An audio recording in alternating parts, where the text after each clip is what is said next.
पुश्तैनी महल में रहने वाली 3 बहू वर्सेस जंगल में रहने वाली 2 बहुओं की ड्रेस। बड़ी माँ, आपके बिना घर में कोई भी काम ठीक से नहीं हुआ तो क्या अब हो पाएगा?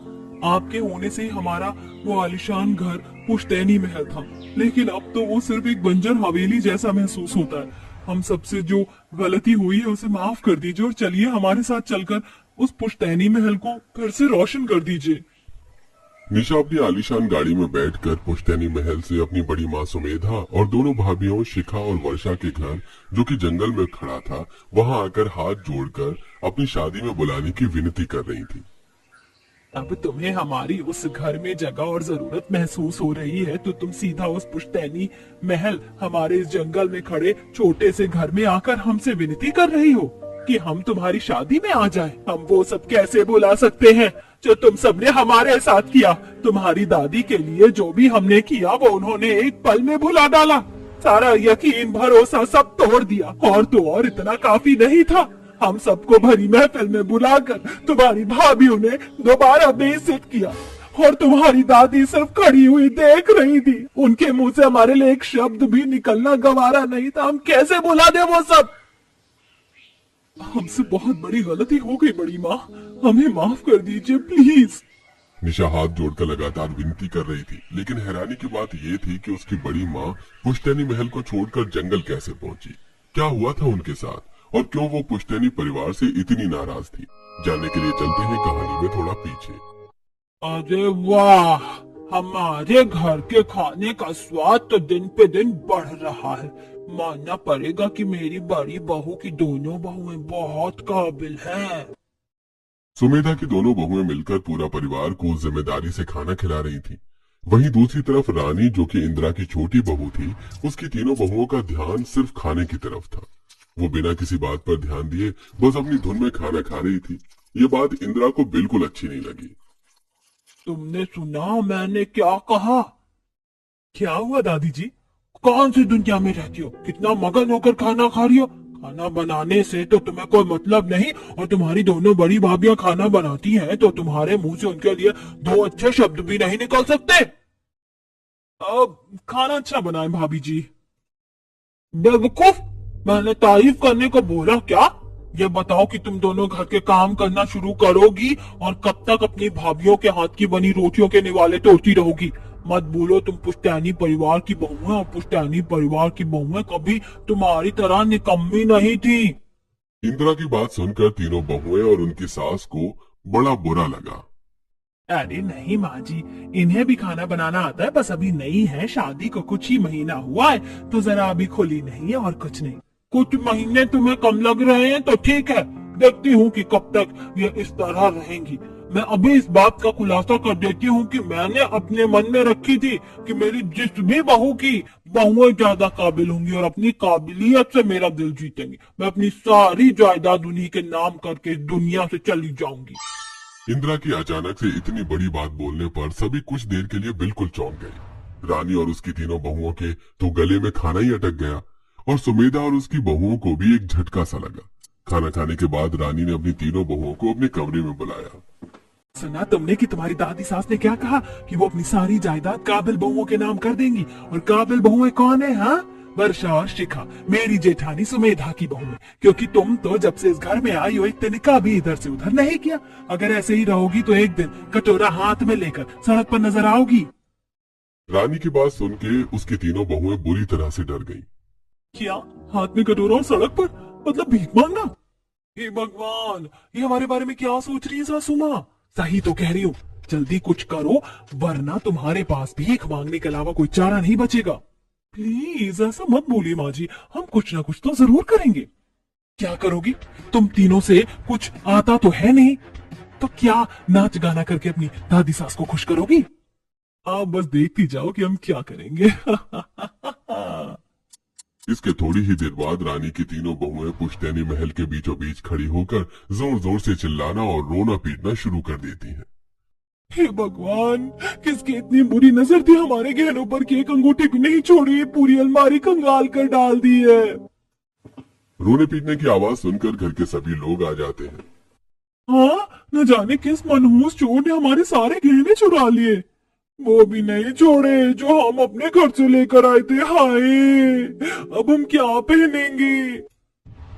क्या हुआ है? क्या चुर गया? क्यों तुम तीनों ने पूरा घर चक्कर उठा रखा है? दादी जी, हमारे सारे गहने चोरी हो गए, अब हम क्या करेंगे? हाँ माँ जी, और चोर इतना लालची था कि एक छोटी सी नाक की लौंग तक नहीं छोड़ी, सब कुछ ले गया। हाँ दादी जी, जो गहने हम अपने घर से लाए थे वो सब भी चुरा लिए, कुछ नहीं छोड़ा उन बेरहम चोरों ने। तीनों बहुओं की बात सुनकर दादी सास उन तीनों के कमरे में जाती है, जहां वो देखती है कि अलमारी का सारा सामान पूरे कमरे में फैला हुआ था। सारे कपड़े बिखरे हुए थे और उनके सारे गहने वहां से गायब थे। इंदिरा कुछ कहने के लिए मुंह ही खोलती है कि तभी पीछे से इंदिरा की एक दासी चिल्लाते हुए वहां आती है।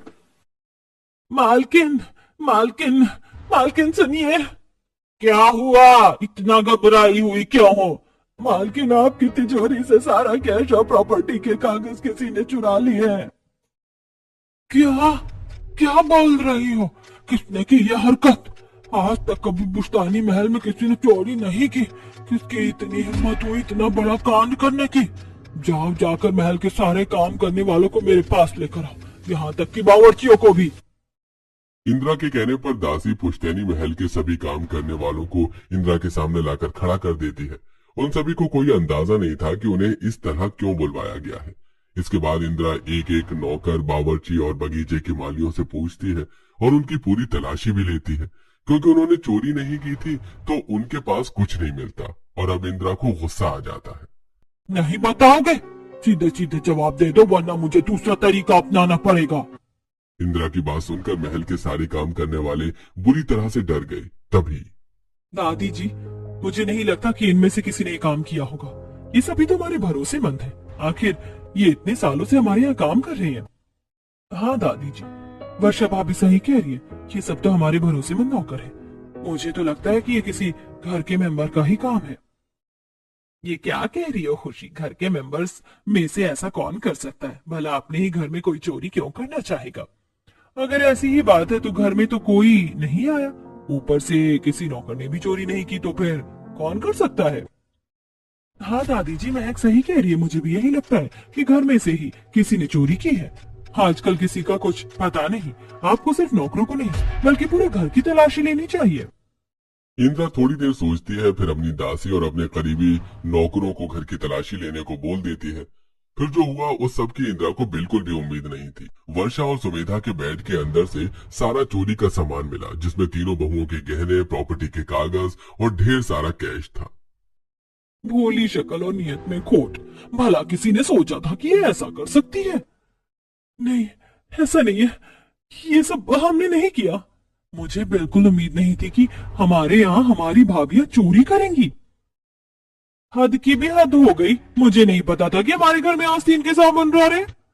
नहीं माँ जी, दादी जी, ये जरूर किसी की साजिश है। हमारा यकीन कीजिए, हमने ये चोरी नहीं की। अरे अरे, नहीं वर्षा, तुम घबराओ नहीं। हमें तुम पर पूरा यकीन है कि तुम दोनों ने ये नहीं किया है। ये जरूर किसी की साजिश है। हम जल्द ही असली चोर का पता निकाल लेंगे, है ना माँ जी? इंदिरा सुमेधा की बात पर थोड़ी देर चुप रहती है, जिससे सुमेधा और उसकी बहुएं और ज्यादा घबरा जाती हैं। फिर थोड़ी देर बाद, मुझे तुमसे ये उम्मीद नहीं थी। इतना कहकर इंदिरा अपनी दासी से उस सामान को वापस उसकी जगह रखवाने को कहती है और वहां से चली जाती है। सुमेधा को इस बात पर यकीन कर पाना नामुमकिन लग रहा था कि उसकी सास ने इस बात पर यकीन कर लिया कि चोरी उसकी दोनों बहुओं ने की है। सुमेधा भारी दिल लेकर वहां आंसू बहाती हुई खड़ी रह गई। माँ जी, संभालिए अपने आप को, ये दिल छोटा मत कीजिए, सब कुछ ठीक हो जाएगा। दादी जी को हम पर यकीन आ जाएगा। वर्षा और शिखा आने वाले तूफान से बेखबर उस वक्त किसी तरह अपनी सास को संभाल लेती हैं। कुछ देर बाद वर्षा और शिखा खाना बनाने के लिए रसोई में जाती हैं कि तभी, रुक जाओ, कहाँ जाने की सोच रही हो तुम दोनों? कहीं आप फिर से कुछ चुराने की तो नहीं सोच रही हो? पहली बात, तुम ये जानती हो कि ये चोरी हमने नहीं की है, और दूसरी बात, तुम ये भी जानती हो कि हम यहाँ रसोई में क्या करने आए हैं, तो हमें तुम्हें सफाई देने की कोई जरूरत नहीं। बात अगर समझ आ गई हो तो अब यहाँ से जाओ और हमें शांति से खाना बनाने दो। खुशी पर उन दोनों की बात का कोई असर नहीं था। वो वहां से जरा नहीं हिलती, बल्कि वहां प्रिया और महक भी आ जाती हैं और फिर तीनों रसोई के दरवाजे पर खड़ी हो जाती हैं। दादी जी ने खास तौर से आज हमसे खाना बनाने के लिए कहा है, इसलिए तुम अब यहाँ से जा सकती हो। झूठ मत बोलो, अब हटो हमारे रास्ते से। नहीं वर्षा, महक सही कह रही है। मालकिन ने आज तीनों छोटी बहुओं को ही खाना बनाने को कहा है। वर्षा और शिखा को अपने कानों पर जरा भी विश्वास नहीं होता और वो दोनों भारी कदमों से अपनी नम आंखें लिए वापस अपने कमरे में चली गई। ये सब सुमेधा पीछे से देख रही थी और उसे अपनी बहुओं के लिए बहुत बुरा लग रहा था, लेकिन वो कर ही क्या सकती थी। अब इसी तरह दिन गुजर रहे थे। रानी और उसकी तीनों बहुओं ने सुमेधा और उसकी दोनों बहुओं का जीना दुश्वार कर दिया था। ना तो वो उन्हें रसोई में जाने देती और ना ही महल के किसी और हिस्से में। अब सुमेधा और उसकी बहुओं का फासला सिर्फ उनके कमरे तक ही बन गया था।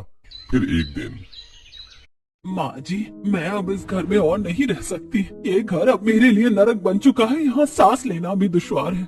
मैं अपने दोनों बेटों और बहुओं को लेकर यहाँ से जा रही हूँ और उम्मीद करती हूँ कि मुझे यहाँ कभी वापस ना लौटना पड़े। इतना कहकर सुमेधा अपना और अपनी दोनों बहुओं का सारा सामान पैक करके कुछ पैसे लेकर वहां से चली जाती है। इंद्रा उनसे कुछ कहना तो चाहती थी, उन्हें रोकना चाहती थी, लेकिन उसे ऐसा महसूस हुआ जैसे उसके होंठ सिल गए हो। वो बस अपने आधे परिवार को घर से जाते हुए देखती रह गई। अब सुमेधा का परिवार इधर उधर भटक रहा था। माँ, हम घर तो छोड़ आए हैं, पर अब हम जाएंगे कहाँ? लोग क्या सोचेंगे अगर वो हमें इस तरह से देखेंगे तो, कि क्या हमें पुश्तैनी घर से निकाल दिया गया है? ऐसे तो हमारी कितनी बेइज्जती होगी। उससे ज्यादा बड़ी बेइज्जती और क्या हो सकती है, जो हमारे अपने ही घर में हुई है। और वैसे भी हम लोगों के बीच नहीं जाएंगे। हम अपनी मर्जी से वो पुश्तैनी महल छोड़कर आए हैं, इसलिए हम लोगों को इस बात का पता नहीं लगने देंगे। लेकिन माँ, हम जाएंगे कहाँ? हमारे पास रहने के लिए अब बस एक ही ठिकाना बचा है। सुमेधा अपने परिवार को लेकर अपने उस जंगल में बने लकड़ी के छोटे से केबिन में ले जाती है, जो कि जंगल में बना हुआ था, जहां वो कभी पिकनिक मनाने या कुछ सुकून का समय बिताने आया करते थे। वो लकड़ी का घर जैसे तो बहुत छोटा था, लेकिन उस घर में उस पुश्तैनी महल के आगे बहुत सुकून। उन्हें वहां किसी की भी बातें नहीं सुननी पड़ती। लगता नहीं कि हम इस छोटी सी लकड़ी के घर में ज्यादा समय तक रह पाएंगे। हम अपनी पूरी कोशिश करेंगे। कम से कम अब हमें उल्टी सीधी बातें तो नहीं सुननी पड़ेंगी। इसी तरह सुमेधा का परिवार जंगल में बने उस छोटे से लकड़ी के घर में अपना गुजारा कर रहा था। उन्हें वहां रहने में बड़ी दिक्कतें आ रही थी, लेकिन अब उन्होंने ठान लिया था कि वो अब वापस उस पुश्तैनी महल में नहीं जाएंगे। फिर एक दिन महल से कुछ सैनिक उनके पास एक शादी का बुलावा लेकर आते हैं, जो कि सुमेधा के नंद की बेटी की शादी थी। नहीं, हम में से कोई भी कहीं नहीं जा रहा। चाहे जो भी हो जाए, हम यहाँ से कहीं नहीं जाएंगे। अब हमारा उस पुश्तैनी महल के किसी भी सदस्य से कोई लेना देना नहीं। नहीं माँ जी, ऐसा क्यों सोच रही हैं? जो हुआ हमारे घर में हुआ, इसमें बुआ सास का क्या कसूर है? उन्होंने तो सिर्फ अपनी बेटी की शादी के लिए हमें बुलाया है। हाँ माँ, भले हमें दादी जी और छोटी माँ में से कोई लेना देना नहीं है, लेकिन हम इस सब में बुआ सास को शामिल नहीं कर सकते। अगर हम वहाँ मेहमानों की तरह भी जाएं, तो हम उनका हाथ बटाने तो जा सकते हैं। ऐसे मौके पर उन्हें हमारी काफी जरूरत होगी। मैंने कह दिया ना, कोई नहीं जा रहा, बस। माँ जी, ऐसे जिद मत कीजिए। इस सब से बुआ सास का कोई लेना देना नहीं। अगर हम नहीं गए तो वो बहुत दुखी होंगी। क्या आप ये चाहेंगी? सुमेधा का अपनी नंद के साथ काफी अच्छा रिश्ता था। वो दोनों नंद भाभी से ज्यादा सहेलियों की तरह रहा करती थी। वो दोनों एक दूसरे का काफी साथ देती और सुमेधा ने अपनी नंद की शादी में काफी हाथ भी बटाया था। अपनी नंद के साथ बिताए वक्त को सोचकर सुमेधा वहां जाने के लिए राजी हो जाती है।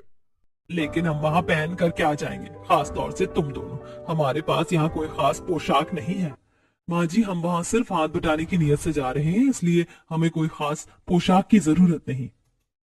फिर क्या था, बड़े ही घबराए दिल के साथ सुमेधा अपने परिवार को लेकर अपनी नंद के घर पहुंचती है, जो कि काफी अच्छे से सजा हुआ था। घर में शादी का माहौल था। पूरा घर लाइट से रोशन था। चारों तरफ फूल लगे हुए थे और शहनाइयां बज रही थी। देखो तो जरा, कौन आया बिन बुलाए मेहमान। अब क्या यहाँ चोरी करने आए हो? तुम भिखारियों को यहाँ इस आलीशान शादी में किसने बुलाया है? अपनी हद मत भूलो महक। और भिखारी किसको बोला तुमने? हाँ, तुम्हें। जरा अपने कपड़े तो देखो, भिखारियों से भी बदतर है।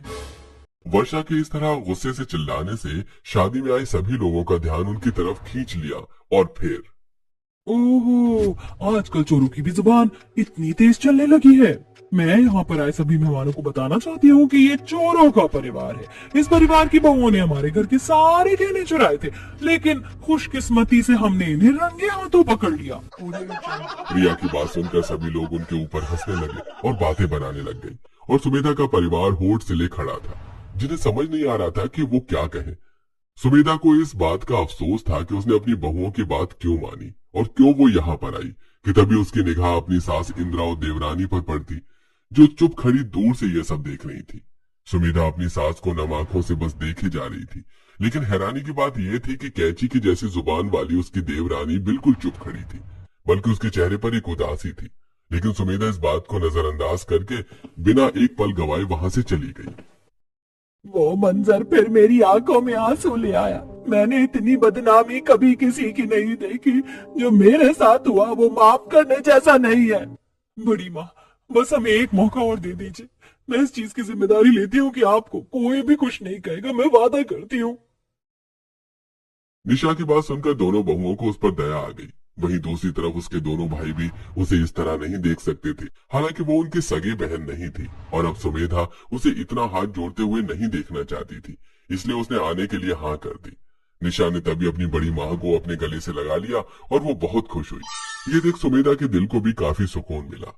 अब दिक्कत ये थी कि वो शादी में पहन कर क्या जाते।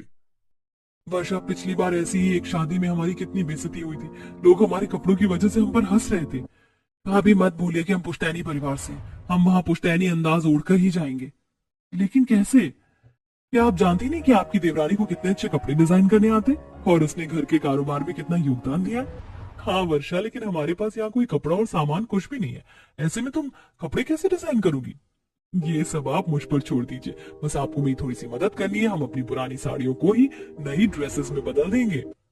शिखा को पहली दफा में कुछ समझ नहीं आता, लेकिन वो फिर भी वर्षा की मदद करती है। वर्षा को शुरू से ही सिलाई कढ़ाई बुनाई का बहुत शौक था, क्योंकि पुश्तैनी परिवार का कपड़े का बिजनेस था, तो वर्षा ने अपने इस हुनर से उनके कारोबार में भी बड़ी मदद की थी।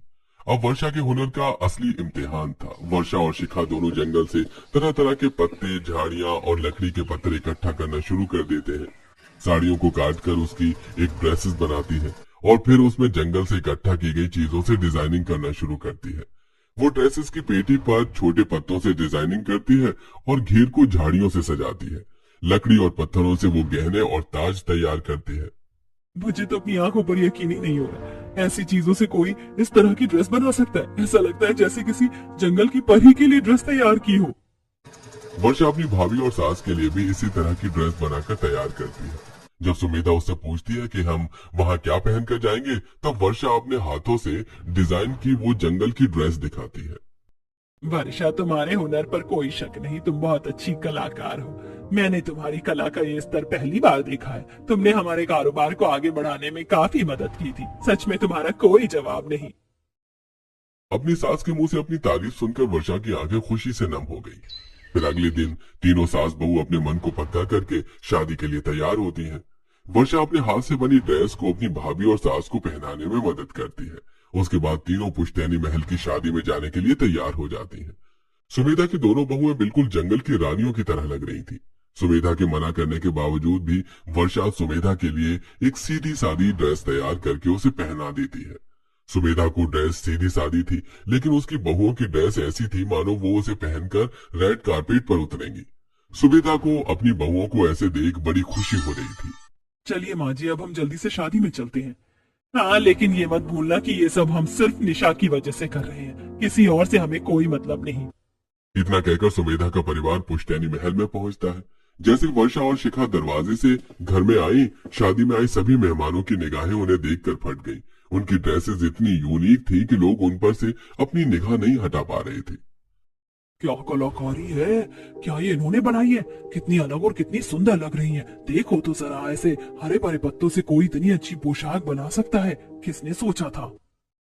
जहां सभी लोग उनकी ड्रेसेस को टकटकी लगाए देखे जा रहे थे, वहीं शादी में एक विदेशी डिजाइनर आया हुआ था। जब उसकी निगाह उन ड्रेसेस पर पड़ी तो वो बहुत इम्प्रेस हुआ। वाओ वाओ वाओ, क्या ड्रेसेस हैं, अमेजिंग। क्या ये तुमने डिजाइन की है? वर्षा आदमी की बात पर हाँ में गर्दन हिलाती है। वर्षा की बनाई ड्रेसेस देखकर वो आदमी इतना खुश होता है कि वो वर्षा से अपने लिए ड्रेसेस बनाने की डील पक्की कर लेता है। इसी बहाने सुमेधा के बेटों को नया काम मिलने का मौका मिल जाता है। मुझे बहुत खुशी होगी अगर मैं आपके लिए काम कर पाऊँ। उनके बीच बातें चल ही रही होती हैं कि तभी वहां पर तीनों बहुएं आती हैं और वो कुछ कहने वाली होती हैं कि तभी रानी कहती है कि जो कुछ भी कहने की कोशिश की, आज मेरी बेटी की शादी है इसलिए चुप होकर पीछे हट जाओ। उसके बाद रानी सुमेधा के पास जाती है। सुमेधा उसे देख वहां से जाने को होती है कि तभी रानी उसे रोक कर कहती है, मुझे माफ कर दीजिए जेठानी जी, उस दिन जो भी आपके साथ हुआ, जो भी आप पर इल्जाम लगा, वो सब मेरी बहुओं का किया धारा था और उसमें मेरी भी गलती थी। आपके जाने के बाद मैंने अपनी बहुओं के असली रंग देखे कि किस तरह उन्होंने मेरी ही छाती पर नाचना शुरू कर दिया। मुझे माफ कर दीजिए। सुमेधा चुप खड़ी रहती है कि तभी पीछे से, मुझे माफ कर दो बहू, मैं अपने किए पर शर्मिंदा हूँ। तुम्हारे जाने के बाद मुझे तुम्हारी असली अहमियत का पता चला। अरे नहीं नहीं माँ जी, आप क्यों मुझसे इस तरह माफी मांग रही हैं? तुम अपनी मर्जी से यहाँ से गई थी, लेकिन अब मैं चाहती हूँ कि तुम इस महल में वापस आ जाओ और इस महल को फिर से घर जैसा बना दो।